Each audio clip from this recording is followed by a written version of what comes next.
Hello. Javed he was on flight from Milan to Paris. I myself also not in Pune. I'm in Dubai right now. So Pune is presently, like we can say, outstation representation. So take your No, time. I think Javed will join. Sorry. thanks, Andrea, for pulling it together.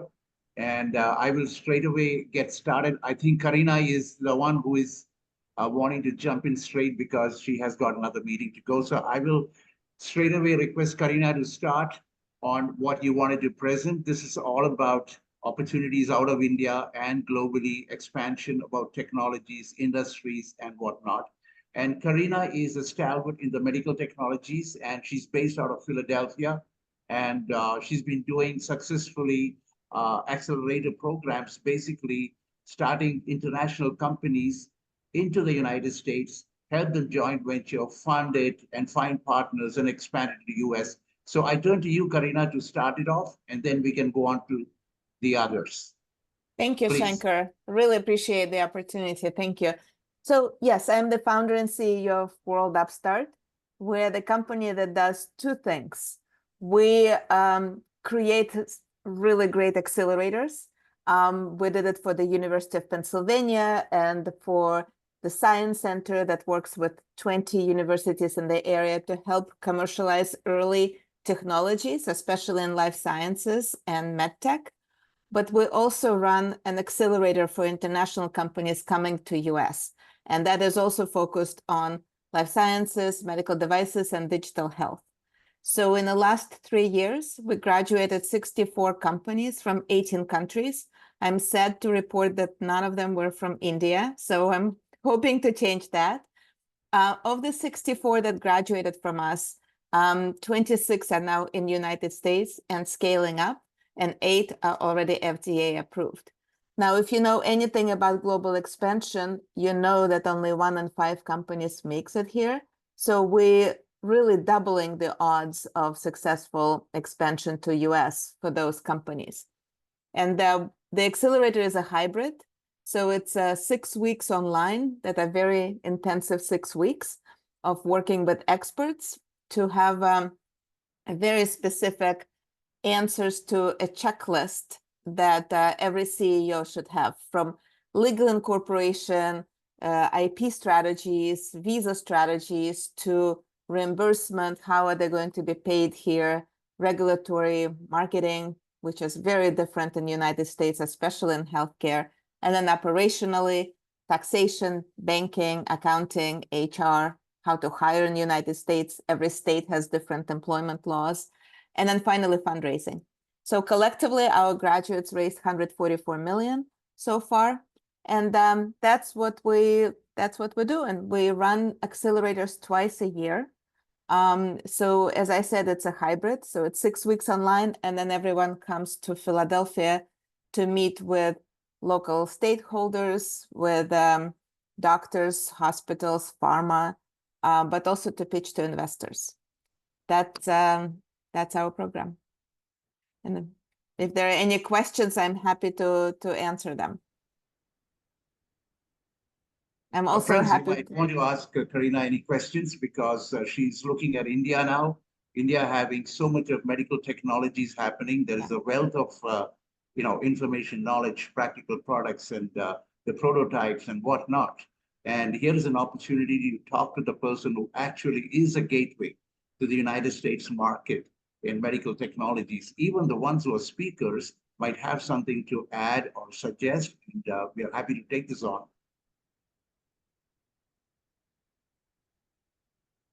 Yes, we're recruiting right now for the next program that will start in September. The recruitment will end in mid-June. So if you know of any companies that might benefit from it, please let us know. We never take equity. We're a straight fee for service, and our fees are pretty reasonable, I have to say. Yes, I also understand, Karina, that you are internetwork with many colleges and universities that could actually help the R&D of these technologies develop in the United States, which might be something for some of the mature companies to look at, right? Yes, we have connections to a lot of universities in a 3-state area, Pennsylvania, New Jersey, and Delaware. And that includes University of Pennsylvania, which probably better known for its Wharton School of Business, but it also has a really amazing medical school. It includes Rutgers University, University of Delaware, Temple University. So yes, even Princeton. We're very connected. Princeton doesn't have medical school, but we're very connected to medical schools and R&D in this area. We work with a lot of tech transfer offices. So if someone is looking for key opinion leaders or to do joint R&D, we can definitely facilitate that. Yeah. However, you're limited to medical technologies and pharma, or are you also open to, areas which are like renewable energy or restaurant technology? We have stalwarts from that over here just now. And do you have such, bandwidth for taking? So currently, we're very focused on anything that touches healthcare. And that includes, right now, currently, there's a lot of AI in healthcare, what we call digital health, but also therapeutics, diagnostics, medical devices. We could develop another accelerator for, let's say, agrotech or fintech or any other vertical, but it will require time and funding because we've developed ecosystem here that includes, heads of hospitals, heads of pharma. To develop another ecosystem like this will take a little time, but we know how to structure programs that deliver really good results with the impact. So yes. Fantastic, Karina. I will keep you posted on how this goes within our global chamber network in 5 cities right now. And we have some of them present here. And I know that you're going to have another cohort in September. Yeah. And we will look at how India can participate this time and come together closer to United States, the Philadelphia, and all the resources that you have there. Yeah. Yes, Andre, you have, please go ahead. So I just think that it has a great potential, but we need to basically open the eyes like wider, because overall we can see it can also be India, but Indian origin startups in this field, and we have a lot, we had that experience earlier, as which I see with let's say cross-cultural teams. So and a lot of things are working in this field, we can say not geographically. It's working people-wise, basically. So if through our connects anything can happen, we will be happy. Sorry, Andre, I wasn't sure it was a question. Was it just a comment? Yeah, it's just a comment that basically we can refer your program to some people which can be around us, which can be of use, for your further exposure. Okay, got it. Thank you. So I just want to also put it out there. The companies we're looking for are the companies that already have demonstrated tractions in their own countries and are ready for US. Because coming to US is difficult, expensive, and if you still haven't figured out your product market fit or who your customer is, it becomes even more difficult. So we usually look for companies. They might still be startups, but they are either already at revenue if they're digital health, or they're funded in their own country and they went through that journey to understand how they're going to sell their product and to whom. It might still change here in the United States. The customer might be different here, but it's important that they already went through some of it and not too early stage for us. Thank you. Thank you. Absolutely. Thank you for giving me opportunity to do this. A quick question, Karina. Yes. Is there a link that maybe has already been shared or that you could share? And then the second question is regarding investing or investors for the program. Part of the revenue to cover that is through the companies that come through and the money they spend. Do you have local partners, and are you looking for local partners as well? We're always looking for local partners. We partner with, people that can really help those companies grow. Law firms, HR firms, investors. However, we never take money from our experts because we don't want experts to give our companies infomercial. We select our experts for the best practical advice that they can give to companies. So I know that our program delivers because we never just get, sometimes a lot of accelerators will get sponsors and the companies have to sit through infomercials. That's not who we are, and that's not what we do. But we're always open to collaborations and partnerships here domestically, Doug. Yes, absolutely. I just put our website there, a lot of information. All of our mentors are listed there. Our mentors come from the industry. They're successful entrepreneurs that had 4 exits. They're doctors, they're heads of hospitals or pharma. So they're all listed there. Our graduates are listed there. And there's a lot of information about the program as well. Amazing. Thank you. No, thank you so much. I'm also going to put my email here, and I'm so sorry I have to run. But please reach out if you need to take it further. Would love to talk to you guys. Thank you so much. Thank you, Shankar. Thank you, Doug. For taking your time, and thank you, Doug, for the important question that you just asked. I will detail it and send it to you as information for the rest of us over here present today, because I think this program is pretty unique, and my intention is to pull all the 5 executive directors in India and see what we can bring to this new cohort. Karina isn't scheduled to start with. And Doug Branke is our founder and CEO, and based out of Arizona. And we look to his recommendations and support. Thank you, Doug. Thank you, Shankar. Just Doug, I know that you are in between. You are in transit from your airport to San Francisco, I think, is it? I am in an airport, so and I'm right on the freeway, so I'm a little bit noisy right now, but it'll be a lot quieter in a few minutes. So please continue. Thanks for pulling this together, and I look forward to hearing more. Sure, Doug. Thank you. Have a wonderful trip. We'll talk to you soon. And now, hey, good to see Termina. Wonderful to see you after a long time, since we spoke when you were in India. And look forward to some conversations with you too, Termina, because Termina is somebody who actually supports what is called the Startup Visa to the United States. Very incredible program, and she's also the author of a few books on this particular area. Let me turn to Kunj Shah. He's a stalwart in renewable energy sector, having been there, done that for the past decade or more. He's a front runner and also on top of many organizations, also signed MOUs with the government here, augmenting the whole renewable energy scene. He's got a wealth of knowledge, wealth of experience, and he's a leader in that sector. And I invite Kunj Shah to introduce and present. Thank you, Kunj.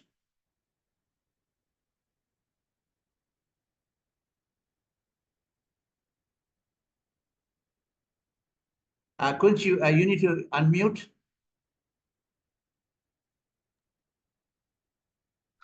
Hello, everyone. Good evening here.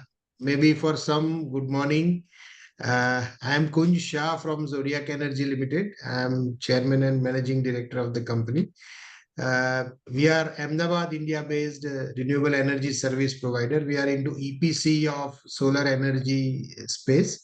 And we give end-to-end solution to anybody who wants to install solar power plant, be it a residential rooftop solar or a one-axis ground-mounted or IPP kind of project.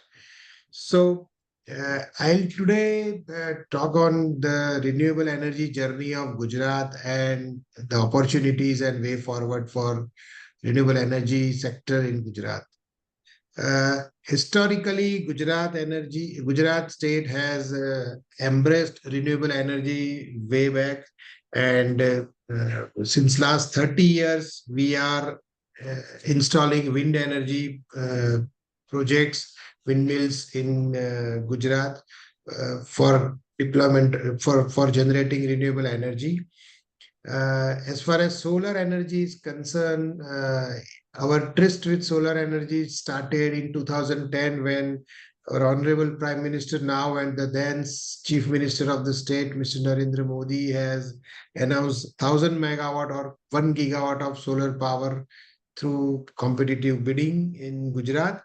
It is more significant. The numbers are more significant looking at that in India itself at that point of time, few megawatts were installed. So out of blue, 1,000 megawatts announcement was very very bold and very game changer statement from Mr. Narendra Modi.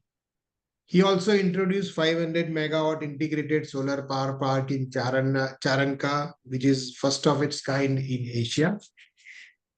Since then, Gujarat has never looked back in deployment of solar and wind energy.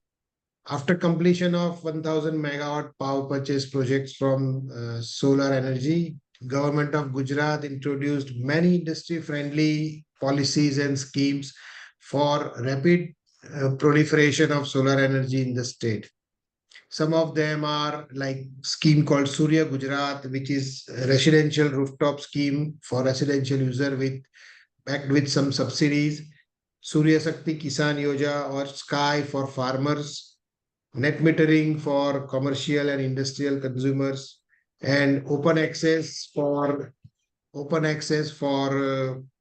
captive and third-party ground-mounted projects, etc.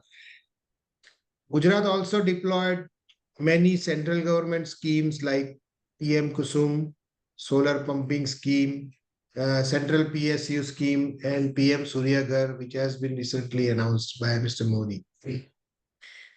Government of Gujarat also introduced wind solar hybrid policy for optimum utilization of state transmission network, and also recently introduced Khavda Solar Park in Kutch, having 30 gigawatt capacity, 30,000 megawatt capacity, which is the biggest in the world.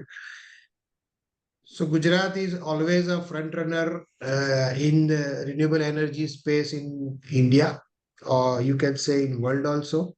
And it gives many new initiative and new schemes and policy which are game changers. If we look at the way forward with introduction of carbon border adjustment mechanism, or you can simply call it carbon tax by EU and USA, all the exporters in Gujarat is bracing for adopting renewable energy solutions for their industry, because it is now a make or break kind of situation for them. Government of Gujarat also pushes for big scale feeder level solarization for farm electricity through solar power generation. As you know, hydrogen is coming in a big way in Gujarat, and giving big push to hydrogen economy. Government of Gujarat especially introduced accelerator programs for green hydrogen production, electrolyzer production, and related renewable energy adoption. So with large scale renewable energy adoption, the grid stability and grid stability required, and government of Gujarat is also coming up with energy storage program for making the grid stable and making infusing more and more RE component in energy basket. Gujarat offers huge opportunities in terms of renewable energy investment. One can invest in sell of power to distribution companies through competitive bidding, or sell of power to distribution companies through Kusum scheme. One can sell the power to industries also through open access group captive and deferred capex project.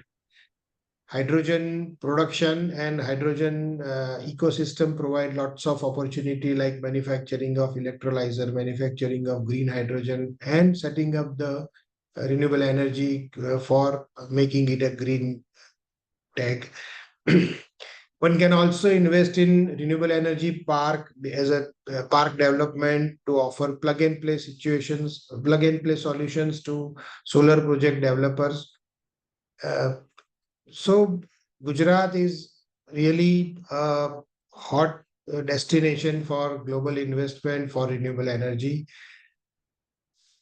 This is what I have to tell. Now, if any questions, I am happy to take.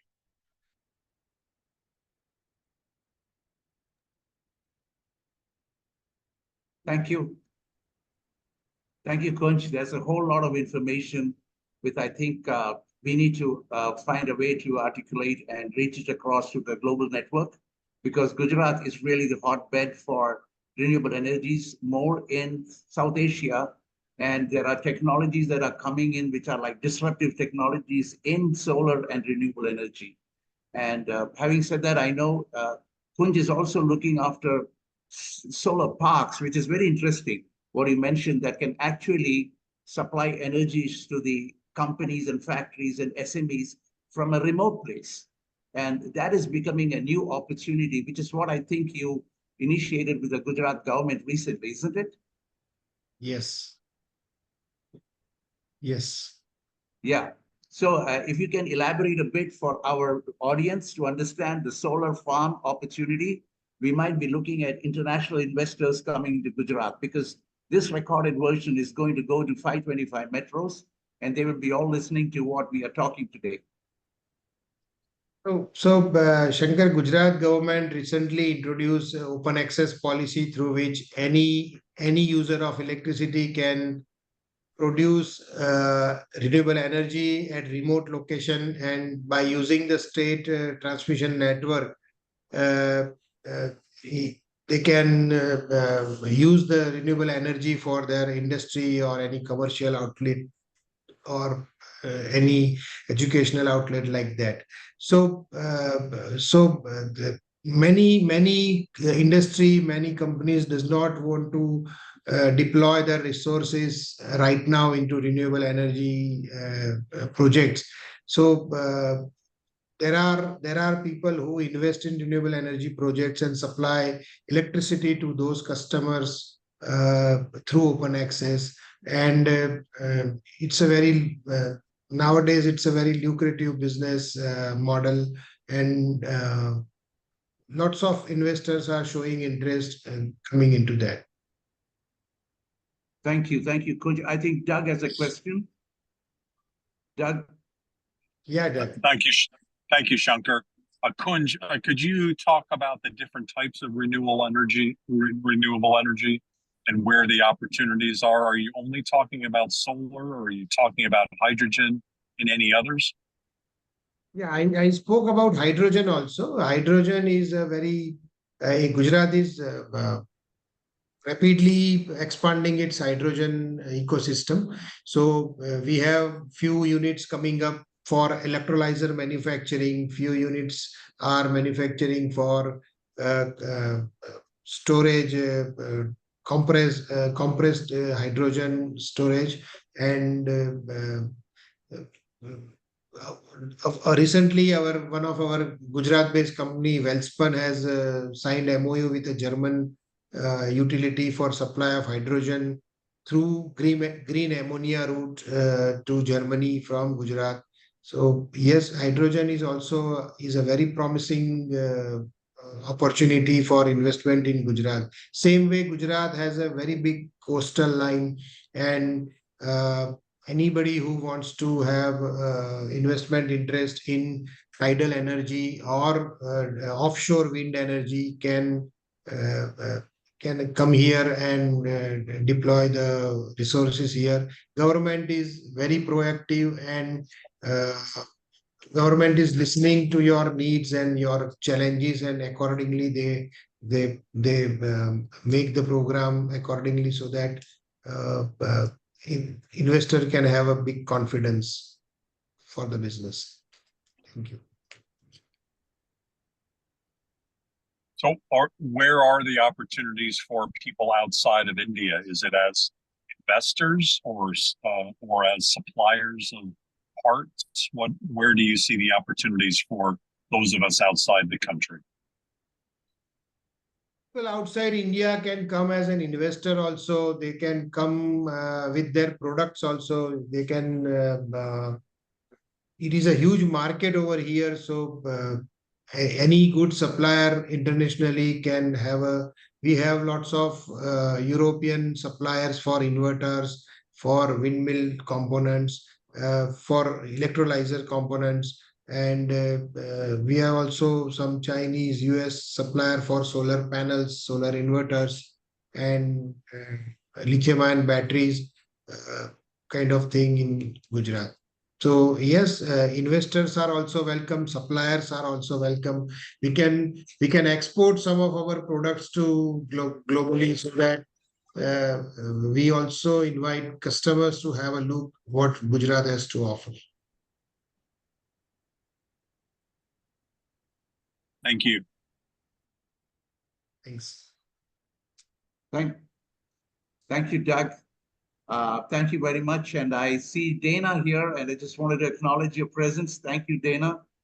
Dana is actually my mentor when it comes to writing, and she's on top of Authors Network, which I just wanted to quickly brief everybody. Anybody has a need or an inclination to write a book, she's the head at Global Chamber on the Authors Network, having published a lot of books. She knows the ins and outs from concept to commissioning.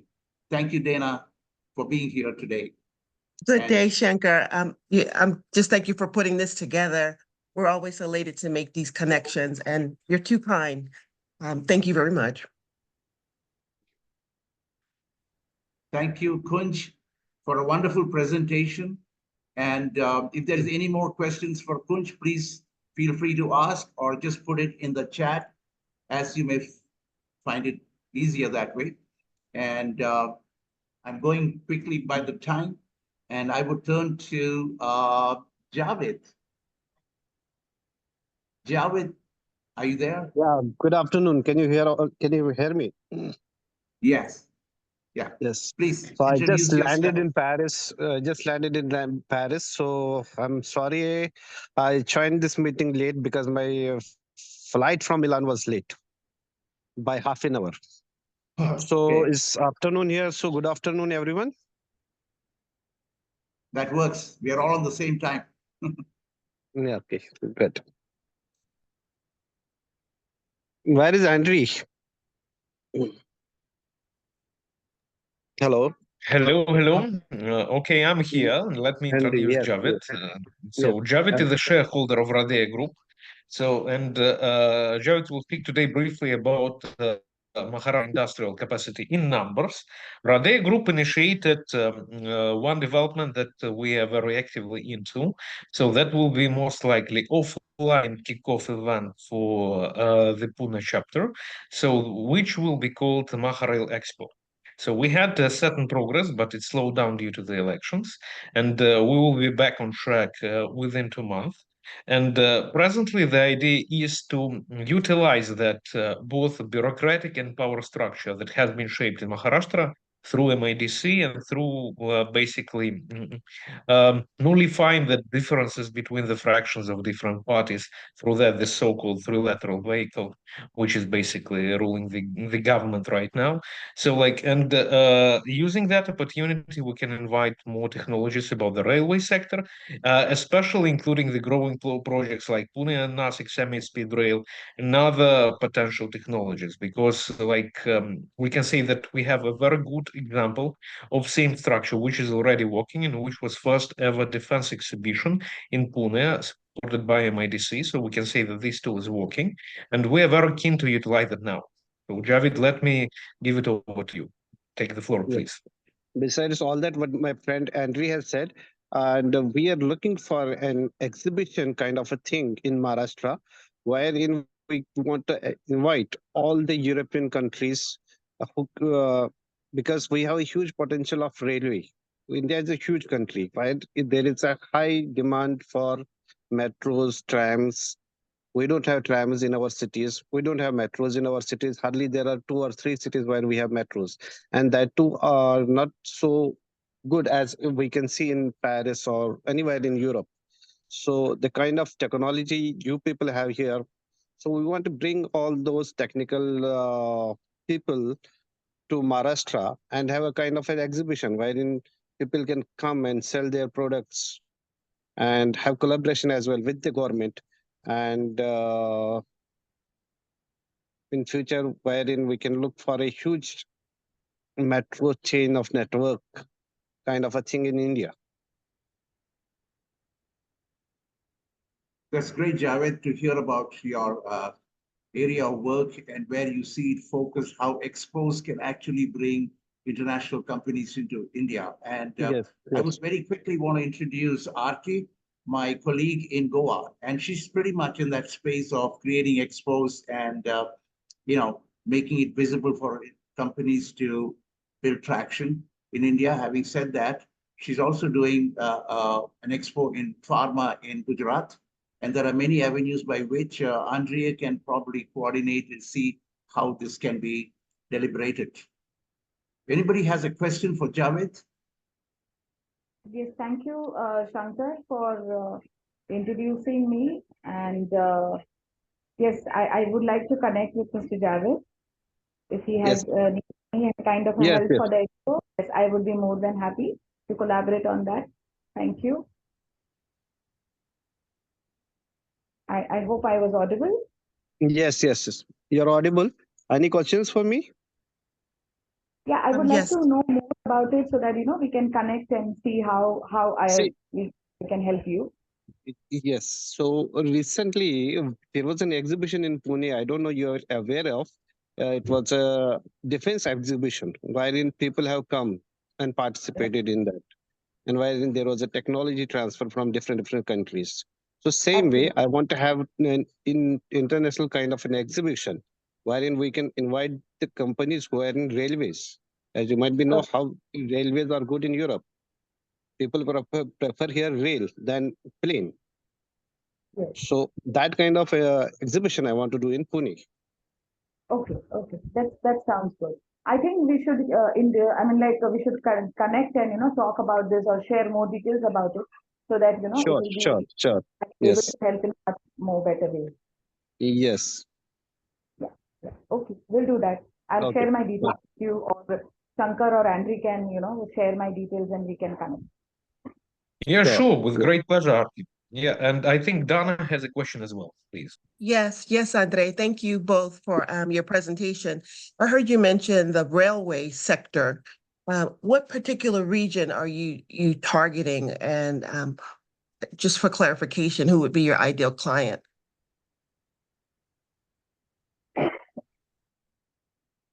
Mostly metros. Metro sector I am targeting mostly.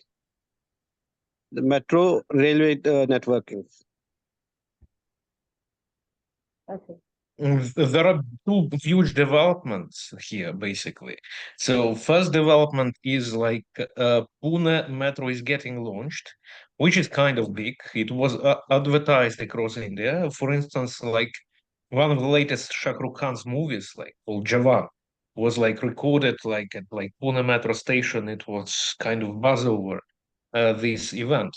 And second thing is actually the development of speed and semi-speed trains. Like we can say that exposure in metro is more targeted. So basically, the range of technologies can be very different. So starting from Javid is actually in precision casting, which is covering both defense, railways, and other industrial exposure. So basically, we speak about the situation where people can give the technologies, like for entering Indian tenders and off tenders as well, for growing areas where the budget is already allocated. That's why I have put this Pune Nashik project as an example. Because actually, we cannot say this is the right moment to enter. It has been the right moment to enter like a year back. But right now, it's the second stage of this project, and Pune Metro will be growing further.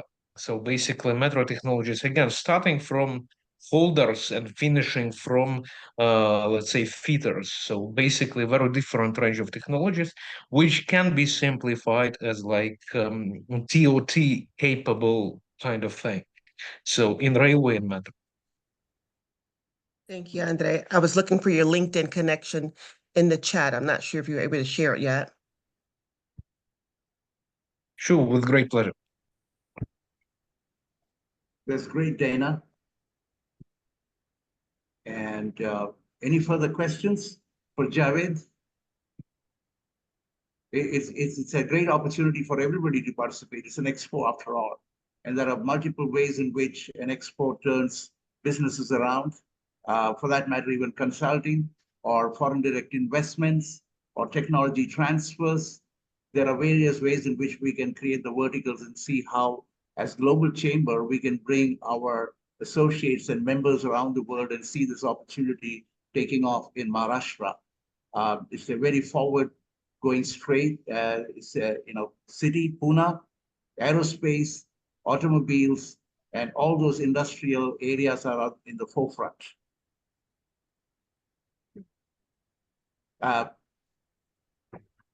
I would invite Riaz, our fourth speaker here today, to give a short presentation. He's an ex-Amazon. I'm just excited to listen to Riaz. Thank you, Shankar. Thank you, team. I'm audible. Can you hear me, see me well? Yeah. Perfect. So let me go ahead and quickly share my screen. In our past life at Amazon, we are used to a lot of documents. Now we're slowly switching to PPT. So I thought the PPT would help. Let me try and share my screen and let me know once you're able to see it.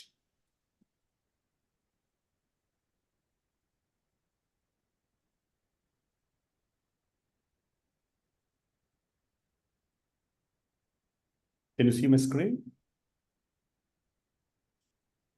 HoReCa, by the way, stands for hospitality, retail, and cafes, is it? Hotels, restaurants, and cafe. Okay. Are you able to see my screen? Yeah, we can. Perfect. Let me get started. I'll try to use my best 15 minutes. So I'll talk about Cipher 1 first. What does Cipher 1 mean? Cipher 1 means 0 to 1. And the expectation from us as a company is to build something from nothing. Our vision is to look at some enduring solutions at an industry level from the first principle. So typically, we are hugely inspired and motivated by 0 to 1 philosophy of Peter Thiel. And our capabilities include SaaS solutions, product development, business consulting, leadership coaching. So the idea behind this is that if there is an industry problem, the solution can't be just one-sided, whether through a software, but it has to be an end-to-end. So we try to cover the consulting and the leadership part of it. We both are co-founders. My other co-founder is Tabish. Between us, we have 35 years of experience. We both have been with Amazon for about 2 decades as directors. We ran worldwide operations programs with experience in customer service, tech support operations, and middle mile operations. Tabish is also an IITN and IIM grad. So between both of us, we were in the reporting relationships. I was Tabish's boss for about 5 years. So we had those synergies with complementary skill sets. We quit Amazon and we started about our own. Now, the background was to look at one industry as a whole to solve. We took a big shot at HoReCa industry. And while looking at the HoReCa industry, we realized that the industry is growing at a 6.77% compound annual growth rate.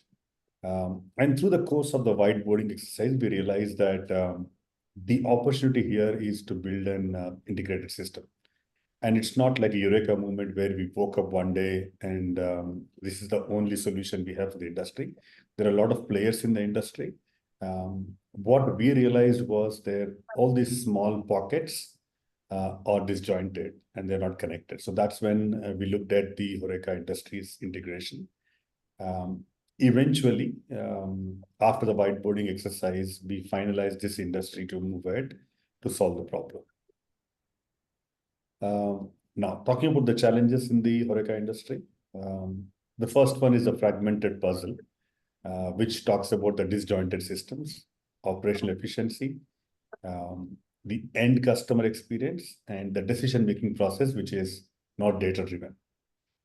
The fragmented puzzle, so you all know, so far that the moment you get into a restaurant and till the time you move out of a restaurant, there are multiple systems, processes in place. They are not interconnected. They're very disjointed. That leaves a huge challenge in terms of measurement, in terms of the overall experience.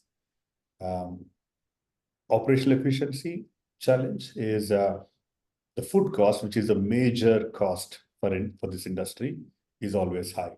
There's so much of waste in the system. The inventory management is not going through a very robust process, and there is very disjointed connection between the B2B. From a customer experience point of view, the end customer experience is the current intuitiveness of your interface is very poor. If you go back to COVID period, a lot of these companies started launching the front-facing, customer-facing applications, but over the period of time, it never evolved.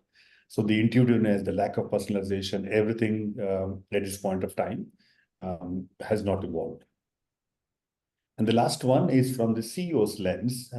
How does the owners, the CEOs make decisions? Do they make decisions based on the data? Basis our industry understanding and learning, we realize that a lot of these places people make decisions depending on people and not basis on data. So how do we solve? So there's no secrets.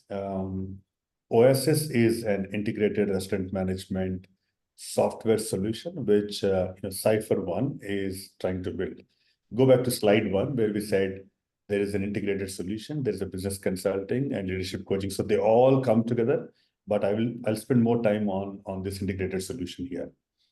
Now, applying OSS to all these problems we just looked at, the fragmented puzzle, operational efficiency, customer experience, and decision-making, and looking at one at a time. Now, how do we solve the fragmented puzzle? There has to be a start to an end connection of each of your application. Today, all these applications operate in silos, which means that there is no defined metric to. As a customer, you have a separate interface.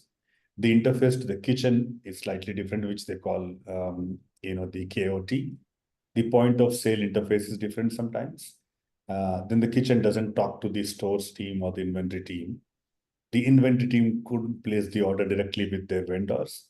So all of them are very disjointed. So our solution to it is how do you connect all of them? So at the end, there will be metric for each one of them. And then there's an end metric for the CEOs. With the operational efficiency part, there's very, very less dependencies on manual processes. So here the approval processes come into picture, which means that everything gets connected.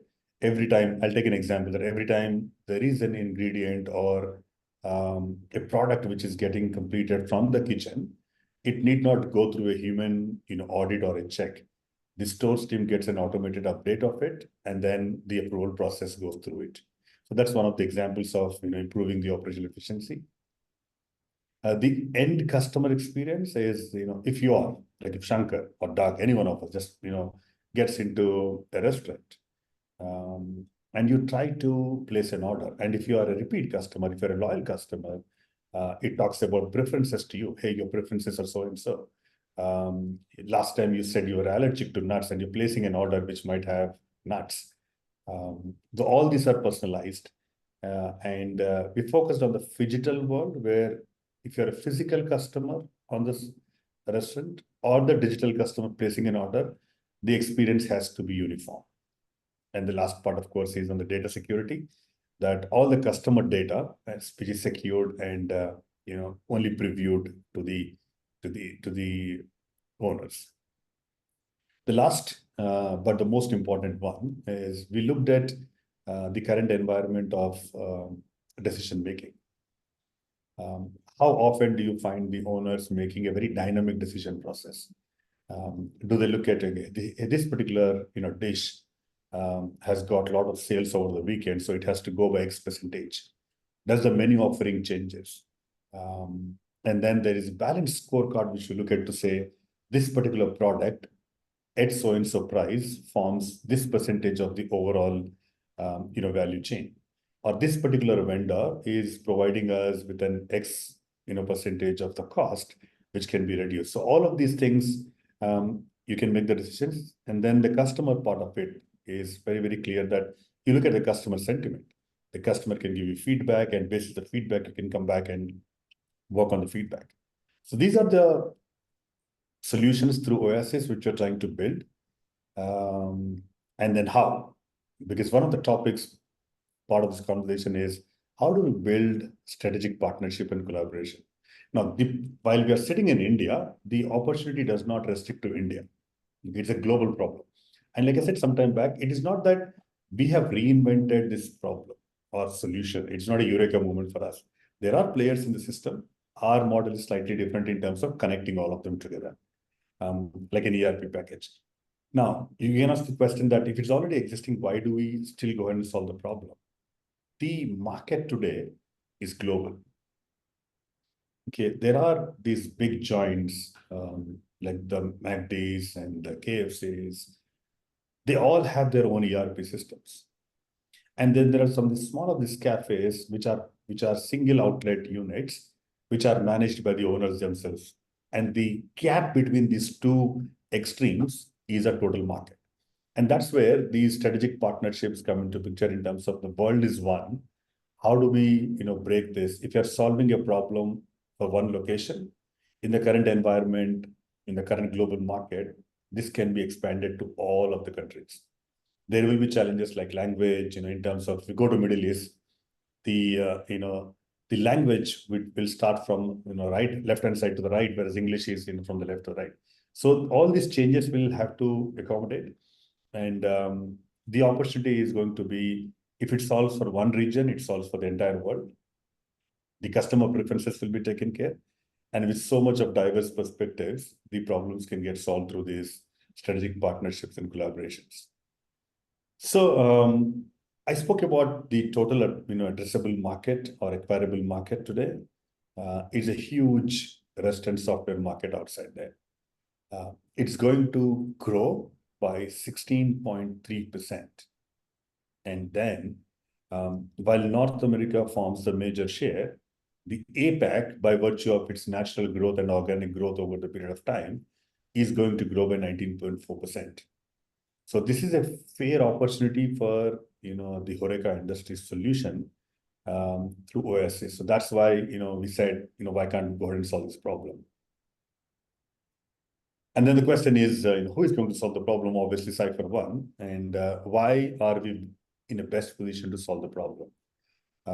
Between me and Tavish, we have led worldwide initiatives for companies like Amazon, Bank of America, and Tata Steel. And through this journey, we have demonstrated ability to solve large-scale organizational problems and driving results. Between both of us, we also built the world's largest tech support customer service organization. And that's why we call it as E is equal to MC square. Now it's Q. Our vision at Amazon at that point of time was building Earth's most customer-centric organization. And we're carrying that experience so that we look at from the lens of customers, what they like, how their experience has to be measured. Because every time your customer experience goes up, that customer is loyal, and then you come back, the customer comes back to the same restaurant or a cafe.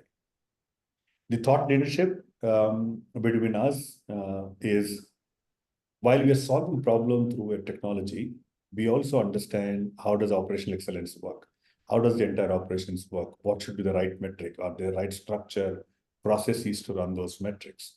Are they measured effectively? If they're measured, are they analytically driven? Are the decisions being made through looking at the data? The last part as a combination to that is the executive leadership team. I had the opportunity to do some bit of coaching over the period of so many years. One thing we realized through this situation in the industry is a lot of product leaders who, by virtue of building their own restaurants and multi-chain restaurants, are not able to graduate to a CXO role. So that's where our expertise also comes into picture. And then this product is globally built across locations, requires so much of cultural intelligence. And that's where our past experience of running large-scale teams across the world, we ran teams to the tune of 8,000 member team across the globe. So that experience of running a large-scale team globally, that cultural intelligence will help us or be the right candidate for us to solve the problem. I'll just quickly take through the case study. Thankfully, we've been in the right industry when we earmarked which one to focus on. When we looked at this industry, we looked at the disjointed system. That's when we said OS is the right platform for us to build, and we started working on this. And our minimum viable product is expected to be by August, and we hope by Q3 of next year this entire product will be ready for worldwide expansion. Then the second part of the solution was through consulting, and we realized that most of these places lack structure, process. They don't look at data. They don't look at dashboards to make decisions, and that's when we try to build the entire culture of processes, culture of data, culture of analytics, and the cadences to review the metrics and make decisions through data was an output through this consulting. And then, like I said some time back, the opportunity here is how do you turn the product leaders or someone who's got the legacy organizations to grow as multi-chain restaurants don't have the leadership depth and breadth to to eventually evolve as a CXO leader, and that's where one of our focus was having a very targeted, focused CXO coaching model, which helped the case study from one of these fine dining restaurants evolve from a product leader to a CEO. So that's where I think I would stop and quickly run through for any questions.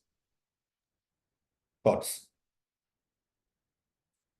Thank you, Riaz. Thank you so much. Such an important presentation, and I see as long as there are restaurants, as long as there is hospitality, you have the whole world. And customer experience is the center of all of these areas of work because food is important. At the same time, being on time and delivering the food on time and making the customer happy is definitely a niche. And you have cracked it, and all the very best to you for that. Anybody for a question for Riaz? Because it's going to be the end of our session. Another 4 or 5 minutes to go. But if there is 1 or 2 questions, that'll be great. I have a comment to make. Thank you, Riaz, for that. As a foodie and also a lover of tea and fine service and dining, and also simple, great dining too. I really like that you take your experience that you've had and your knowledge with Amazon, and you and your partner have taken it to put together this system to help support restaurants. What I think about from a business standpoint, your system, you clearly outline how it could support it, but I also think about follow-up with customers. Is there any way that is it integrated in your system like anniversaries or special occasions that can just be automated for customer follow-up and engagement or promotions? Yes, if you look at that, that's a good question, and I can take a quick shot about it.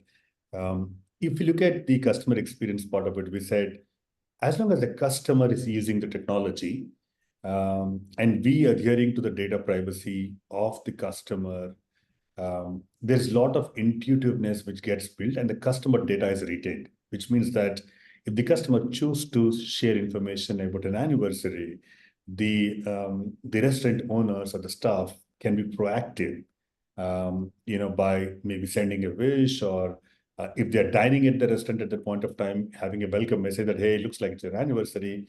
We thank you for celebrating with us. So that's where the customer data privacy will play a role as long as they are adhering to it, and we using the customer information. So one situation which we looked at in the recent past is the evolution of the technology which was built during COVID for a touchless experience has not come really great. So they're still using those methods. So that intuitiveness, if it comes in, I think it's going to attract the customers. And then there's always a parity between a mobile phone and a laptop, like on a tablet. And on a mobile phone, it's always difficult to scroll through so many pages if it's a very, very large menu offering. So how do you use the search button? How do you make it very intuitive? So that's the North Star vision. I hope we'll be able to reach that there. Thank you. Excited about that 16.3% growth you mentioned too. Thank you. That keeps us, that's the fuel for us. Thank you, Riaz. I think we are pretty much close to the end of it. But before that, I just want to introduce a new friend I made. Indumati, are you there? She's in a different space altogether, but I thought I'd just introduce her to the group, and then we'll take it on from there. And Dana, tomorrow is the International Tea Day, and we are celebrating it over here. And I'm inviting around 40, 50 people just for that, and just to keep you posted about what's happening here. Invite me. I'll be on. Yeah. And Elizabeth, are you there?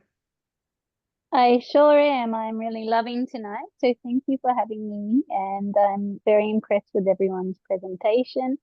I'm very excited to see how International Tea Day goes tomorrow.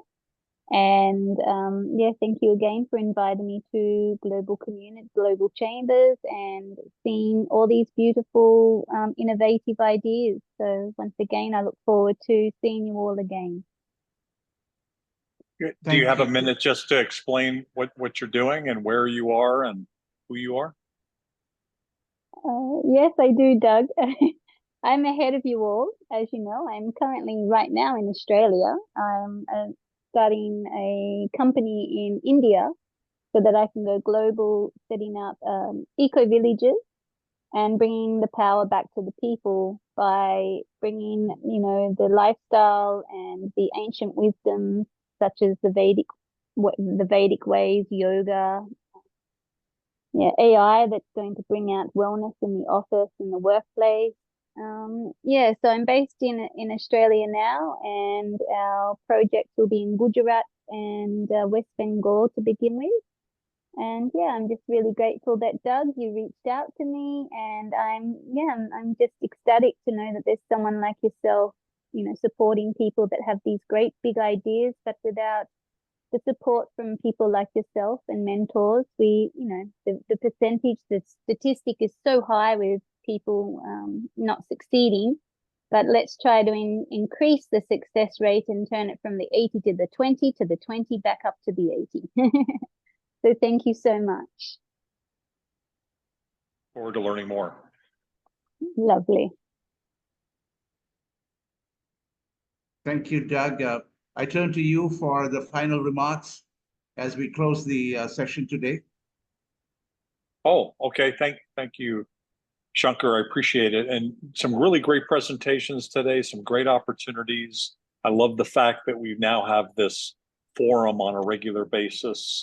There are just so many opportunities in India, and look forward on a monthly basis and more frequently as we continue to grow to hear more about how what's happening in India, how we can get involved and to support leaders who are growing businesses and growing ideas and markets. Shankar, thank you for taking the leadership of this. For next month, is it you or Manoj who's taking this meeting? Do you know? Yeah. Well, I'm open. I will discuss internally and see Arti and Devapriya and Manoj and Andre and me. We'll try to figure out who can take the leadership and take it on from there. As such, we are in sync with each other, and we like to take it forward. And also wanted to acknowledge Riaz and Javed and Karina and Kunj today for pulling this whole program together. We'll stay in touch and see how we can take all of these projects forward. And Doug, thank you so much once again. Tamina, good to see you, and Dana, good to see you. Indumati, thank you for your words today. And I look forward to taking all of these initiatives forward. Thank you. Thank you, Anybody Shankar. else for Thanks for holding anything? it.